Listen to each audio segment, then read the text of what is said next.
আজকে এই বড় মাছগুলো আনা হয়েছে, এগুলো চারাপোনা।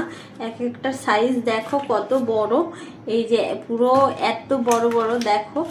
আর কি রান্না হচ্ছে সেটা তোমাদেরকে পরে দেখাবো। আর কি মাছ এনেছে চলো দেখাই। আর আনা হয়েছে মোরল মাছ, এগুলো ভাজা প্লাস তরকারি হবে। কি তরকারি করবো এখন জানি না, বাট ভাজা খাবো এইটুকু জানি।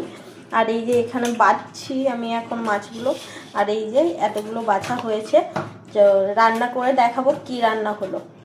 আজকে সকালের খাবারটা এই রকম দেখো, গরম গরম ফেনা ভাত, এখানে আছে আলু মাখা, আর আগের দিনের চিকেন একটু বেঁচে গেছিলো সেই জন্য।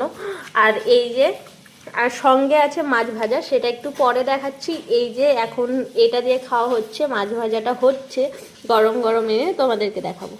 মাছ ভাজা হয়ে চলে এসছে, আর মাছগুলো ভেঙে গেছে, যেহেতু আমি কোনোদিন আগে ছোট মাছ ভাজা করিনি বা রান্নাটাও খুব একটা ভালো জানি না, তো এরকম কোনো ব্যাপার না, নিজেরাই তো খাবার। গরম গরম ফেনা ভাতের সাথে মাছ ভাজা তো দারুণ কম্বিনেশন। বাই।